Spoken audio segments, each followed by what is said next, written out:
Well, this was a bit of a shock announcement out of the White House today. Karoline Leavitt had only returned from maternity leave less than a month ago after she gave birth to her daughter back in May. That was her second child. She already had a 2-year-old son, and she said that that was key to her decision to step down from this role at the end of the month. She has released a lengthy statement on social media saying that this was a bittersweet decision.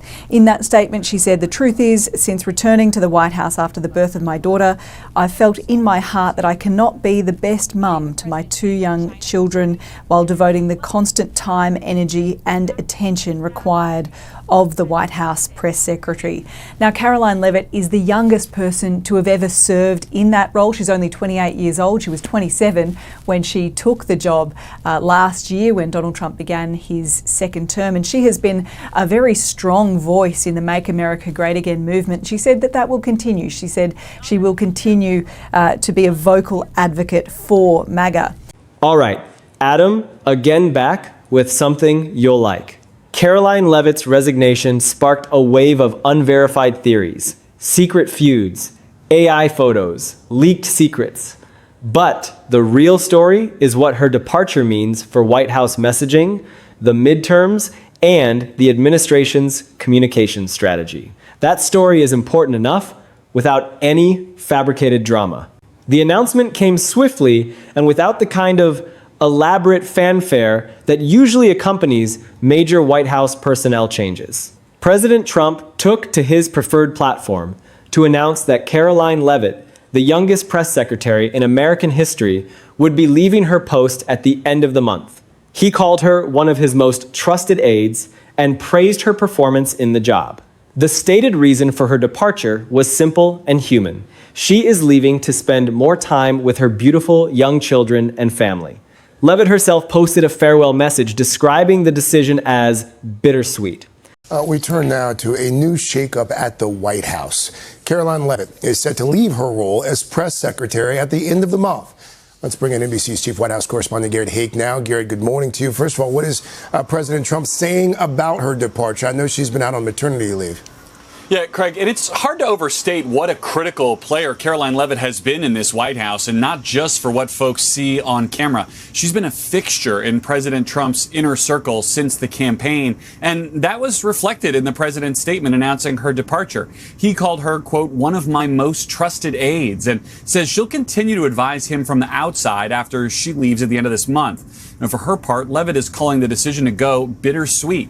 At 28, she is the youngest person to ever serve as White House press secretary and the first person to give birth while in that role. Her second child was born in May, and she only recently returned to the White House full time after taking a short leave. That is the core of what is verified. A trusted, high-profile aide, the youngest person ever to serve as White House press secretary, is leaving a demanding high-visibility role to focus on her family after the birth of her second child. She previously stepped back from duties after that birth. Those are the documented facts. And before we go any further, let's address the 2 viral claims that exploded online within hours of that announcement, because both deserve to be evaluated directly and honestly. The first viral claim was that a farewell photo Leavitt posted showed AI-generated or digitally altered imagery of herself with Trump. This claim spread rapidly and was treated as significant in some corners of online political commentary. It was false. The photograph was matched to a Getty Images photo taken by a photographer outside the White House on a documented date. President Trump saying that White House Press Secretary Karoline Leavitt will be leaving her role at the end of the month so she can spend more time with her family. He announced the news on social media just a short time ago. Joining us now is NBC News White House correspondent Monica Alba. Monica, appreciate you jumping on with us to break this news. What else did the president say?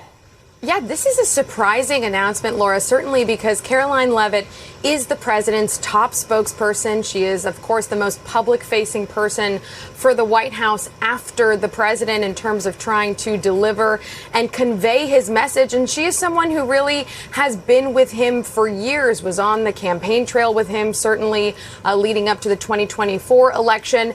But she writes now in a post on her own social media explaining why she has made this difficult difficult decision and saying that it has been an absolute honor and adventure of a lifetime, but that because of the new baby daughter that she welcomed just a matter of weeks ago, really, she came back to work just in the last month or so, she says. An existing verified press photograph with an identified photographer from a documented date is the opposite of AI generation. The original source image exists in the Getty archive. The claim does not survive contact with the actual provenance of the photograph. And this is an important pattern to recognize because it mirrors exactly the dynamic we've covered before, where a real image gets misidentified as manipulated, spreads faster than the correction, and leaves many people believing something false even after correction arrives. The AI photo claim about Leavitt's farewell image is in that same category. It is false and it was debunked. I want to give you one more layer on the AI photo claim specifically because it is worth understanding not just that the claim was false, but why it spread as fast as it did. The context is important. Recent stories about other images had primed the information environment with a specific interpretive frame. I also want to express our thanks to a wonderful woman here tonight who has done an unbelievable job. It's so sad. You know, you meet people and you love people, but her name is Karoline, and she's our press secretary, and she just had a baby. And I just learned she loves the baby more than she loves Donald Trump, and I'm very angry with her. Where is Karoline? She's fantastic. You haven't heard the last of her. She'll be working for us outside, but she's going to spend a little time with those two beautiful babies, right? Thank you, Karoline. What a job. This administration uses or is subject to image manipulation. That frame was sitting ready to be applied to the next visual claim that came along. When Leavitt's farewell photo went up, the AI alteration frame was immediately applied because a significant portion of the online audience was already primed to look for it. That priming effect is not unique to any single political story or any single side of the political divide. It is a general feature of how cumulative narratives shape the interpretation of individual pieces of evidence. Once you have absorbed a story about AI-altered images in a political context, the next image that gets questioned benefits from that precedent, even when the specific claim turns out to be false. Understanding that priming dynamic helps you slow down and verify before accepting the dramatic interpretation. Because the dramatic interpretation is not always wrong, but it is not always right either. The second viral claim involved a clip of Leavitt near Marine One that was being described by some outlets and social media users as evidence of a tense exchange. Let me be direct about what that clip can and cannot tell us. A short clip without confirmed audio, without identified context, without any direct on-the-record comment from the people involved, cannot prove that an argument occurred. It cannot establish why someone is leaving a job. It cannot tell you what was said or felt between the people visible in it. Body language interpreted through a short clip without context is not evidence of anything except that people were in proximity to each other at a specific moment. The clip may be real. The interpretation being placed on it is not established by the clip itself. And that distinction between what footage shows and what interpretations claim it proves is one of the most important analytical distinctions in evaluating political viral content. Here's the thing. Most people are glossing over in their rush to attach a dramatic explanation to this departure.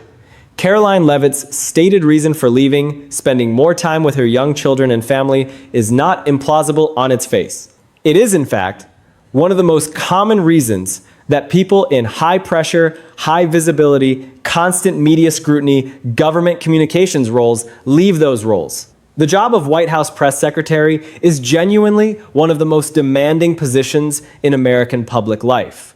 You are the face of an administration that generates enormous volumes of news every single day. You face a press corps that is both competitive and adversarial by professional design. You deal with questions that range from policy specifics to personal attacks on live television. You are on call for breaking news around the clock.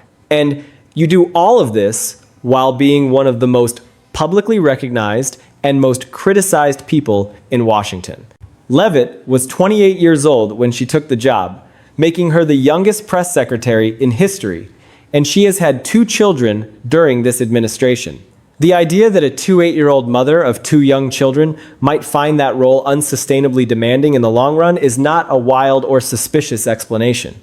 It is the most straightforward reading of a very human situation. Treating it as inherently a cover story without specific documented evidence of something else is a form of motivated reasoning rather than analysis. Now, let me be equally honest about the legitimate questions this departure raises, because there are real ones and they deserve to be stated directly. Leavitt is leaving at a specific and politically sensitive moment. The administration is heading into midterm season with approval numbers that are under pressure, with the Iran war ongoing, with economic anxieties building around jobs and gas prices, and with a string of legal setbacks in federal courts. The press secretary is the person who stands at the briefing room podium and defends the administration's record on all of those fronts every day in real time in front of cameras. Leavitt had become extraordinarily good at that specific role. She knew Trump's style, his arguments, his rhetorical patterns, with the fluency that comes from being genuinely part of the political movement rather than a professional communications hire brought in from outside. Finding a replacement who can do that job with the same level of comfort and conviction in the middle of a difficult political environment heading into a midterm election where the House majority may be at stake is a genuine challenge. Not because Leavitt was indispensable in some mysterious way, but because the specific combination of skills she brought, deep loyalty, fluency with Trump's personal communication style, comfort under intense adversarial questioning, are qualities that cannot simply be hired off a resume. Let me also give you the historical context that makes this departure land differently than a typical staffing change, because the press secretary role has a specific importance in American political history that is worth understanding. The White House press secretary is not a spokesperson in the ordinary corporate or organizational sense. The press secretary is the daily interface between the executive branch of the United States government and the independent press corps whose job is to hold that government accountable. That relationship is constitutionally significant because a functioning democracy depends on a press that can ask questions and a government that has to answer them publicly. The press secretary is the person who manages that interaction on the government's behalf every single day under conditions of adversarial scrutiny that are genuinely unique to that role. Some press secretaries have left the role and immediately written books that were openly critical of the administrations they served. Some have left and become important independent voices in politics. Some have left and become loyal surrogates for their former bosses.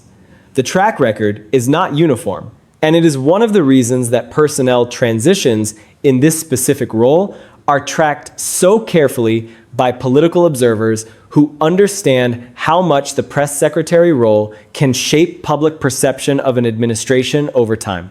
Leavitt's departure is happening at a moment when the administration's public perception is under more pressure than at any previous point in Trump's second term, which is precisely why the transition matters so much and why the replacement choice will be watched closely by both parties. Let's also think about what this departure means for the administration's communication strategy heading into the fall, because that is the most consequential, practical dimension of this story. The White House has operated for the past year and a half with Leavitt as a central organizing presence in its communications infrastructure.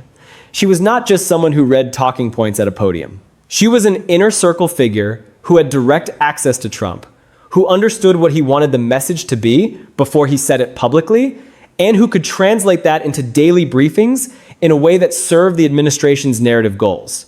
A replacement will need time to build those relationships, to calibrate to Trump's communication style, to understand the internal dynamics of the administration well enough to speak for it credibly. That transition period, even if it goes smoothly, creates a window of potential communications vulnerability at exactly the moment when the administration needs to be sharpest.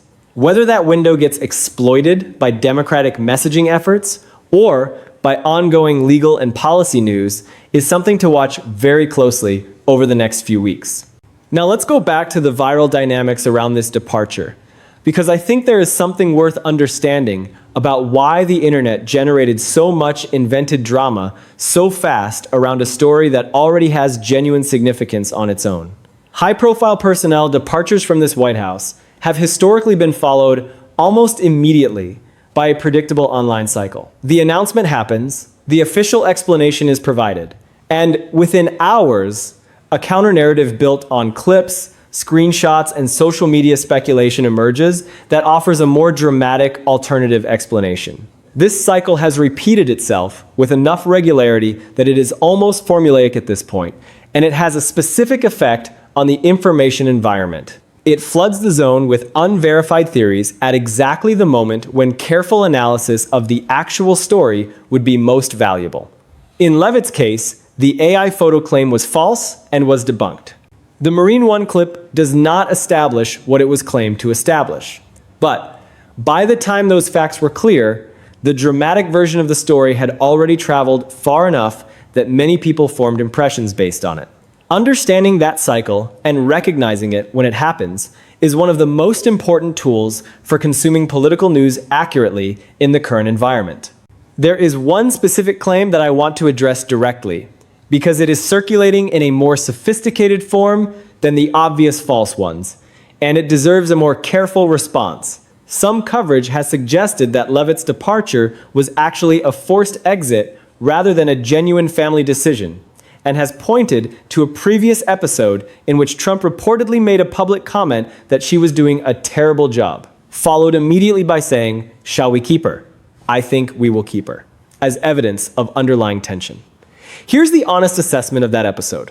Trump making a volatile public comment about a staff member and then immediately walking it back or qualifying it is a documented and recurring pattern in how he manages and publicly discusses his team. It happened with members of his first administration. It has happened with members of his second, enough that most people who follow this administration closely have learned to distinguish between Trump venting about someone in real time, which happens frequently, and Trump actually losing confidence in someone to the point of ending their role.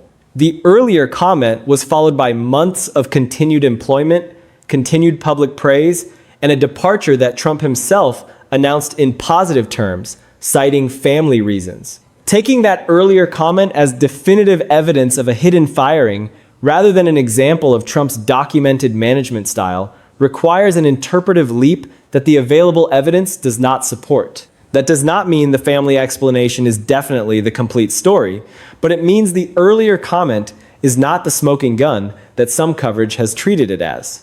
Let me give you the additional context on why Leavitt was specifically valuable to this administration in ways that go beyond just being an effective communicator. She came to the press secretary role not through the traditional professional comms track, not from a lobbying firm, not from a public relations background, not from political consultancy. She came from being genuinely part of the Trump political movement. She worked for Trump's 2024 campaign. She had the kind of personal ideological alignment with this administration's goals and methods that most communications professionals develop over time in a role, if they develop it at all. That alignment meant that when she defended administration positions at the briefing room podium, she was not reading from talking points provided by someone else. She understood and believed in what she was saying in a way that reads authentically to audiences even when the substance is contested. That is a specific and genuinely rare quality in a press secretary. And it is one of the main reasons finding a replacement who can credibly fill that role is a more complex challenge than it might appear from the outside. The official explanation for Leavitt's departure has been met with skepticism in some quarters, and it's worth examining why that skepticism exists and whether it's justified. The press secretary role is notoriously demanding, and family reasons are a common justification for leaving high-pressure government jobs.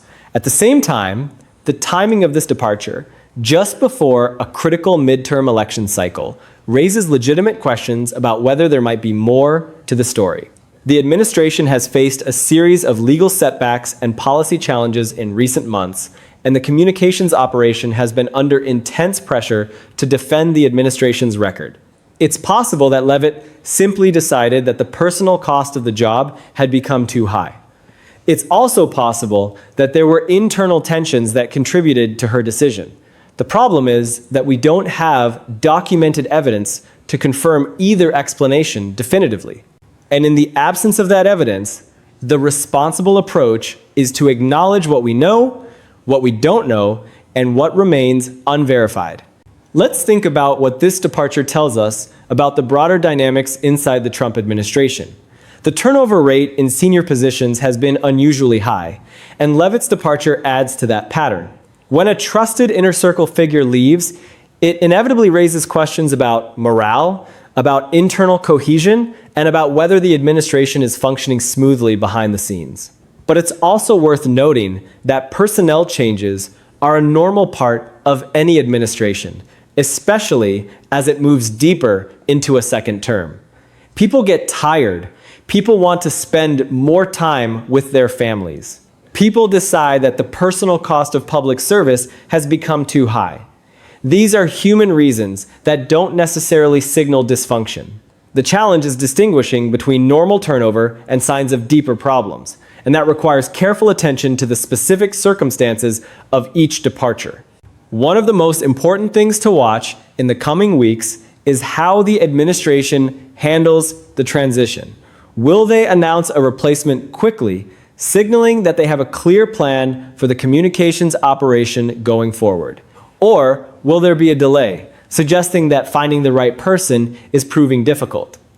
The choice of replacement will also be revealing. Will they choose someone with a similar background to Leavitt, someone who is genuinely part of the Trump movement? Or will they opt for a more traditional communications professional from outside the inner circle? Each choice carries different implications for how the administration will present itself to the public in the crucial months ahead. A movement insider will bring authenticity and fluency with Trump's style, but may lack the broader communications experience that the role demands. A traditional professional will bring experience and polish, but may struggle to connect with the president and his base in the way that Leavitt did. The press corps is already preparing for the transition. Reporters who have spent months or years building relationships with Leavitt, learning her tells, understanding her rhetorical patterns, will now have to start over with a new person. That creates an opportunity for the administration to reset its relationship with the press, but it also creates a vulnerability. A new press secretary will be tested immediately. And how they handle that testing will set the tone for the rest of the midterm campaign. The first few briefings will be scrutinized intensely, and any misstep will be amplified across the political media ecosystem. The administration needs to get this right, and the pressure to do so is immense. The stakes are not just about communications. They're about whether the administration can maintain a coherent public message during a period of intense political challenge. And that's why this departure matters so much, even without any of the invented drama that has surrounded it. Let's break this all the way down into 4 clear points that give you the honest, complete picture of what Leavitt's departure means, what the viral claims around it actually showed, and what matters going forward. First, the verified facts of this departure are clear, and they are politically significant on their own without any manufactured drama attached. Trump announced the departure. He praised Leavitt as one of his most trusted aides. He cited family reasons. Leavitt called it a bittersweet decision. She previously stepped back after the birth of her second child. At 28, she was the youngest press secretary in history and has served in one of the most demanding communications roles in American government while raising young children. Those facts are real, and they frame the departure accurately. A trusted loyalist with genuine movement credentials is leaving a critical communications role at a politically difficult moment for the administration. That story is significant and worth covering seriously, and it does not require a feud or a leak or presidential panic to be politically consequential. Second, both viral claims that emerged were either false or unestablished and should not be treated as evidence of anything. The AI photo claim was false. The image was matched to a verified Getty Press photograph. The Marine One clip does not establish a feud or an argument. A short clip without confirmed audio or context cannot prove what people said or felt. These two claims travel faster than the corrections. That is a normal feature of viral political content cycles, not a sign that the claims have merit. Evaluating them honestly means recognizing that neither provides any verified information about why Leavitt is actually leaving. The stated reason remains the only documented account of why she is going. Third, the practical political implications of this departure are real, and they deserve careful attention over the coming weeks and months. Leavitt's replacement will face a specific and challenging set of circumstances. The White House press corps has spent months developing questions, fact patterns, and lines of inquiry specifically calibrated to Leavitt's rhetorical style and her vulnerabilities. A new press secretary walks in without that institutional experience and has to build their credibility, their command of the material, and their personal resilience under pressure, in real time, in front of cameras that are always watching for weakness. At the same time, the news environment they will be managing is genuinely among the most demanding in recent memory. An ongoing Iran conflict with both human and economic costs mounting, jobs data that is generating political questions about the economy, a string of federal court losses on key agenda items, and midterm candidates in competitive House districts who need the White House communications operation to be supporting them rather than generating distraction. All of that lands on whoever sits in Leavitt's seat starting September.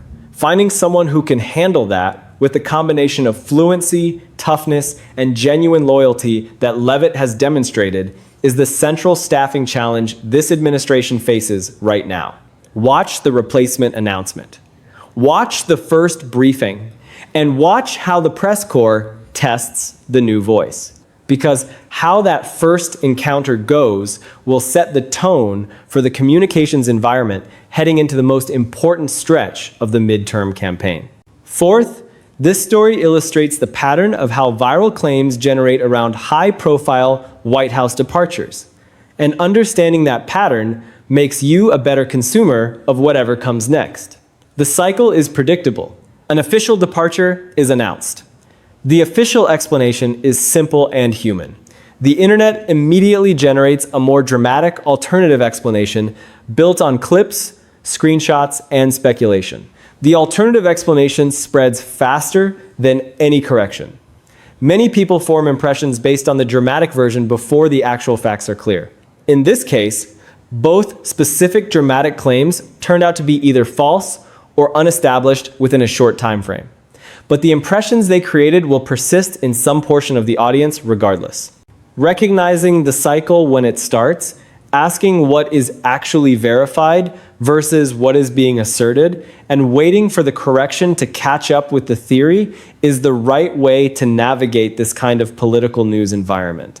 Here's the bottom line. Karoline Leavitt is leaving the White House press secretary role at the end of the month. Trump praised her and cited family as the reason. Leavitt called it bittersweet.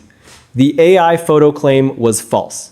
The Marine One clip proves nothing about why she is leaving.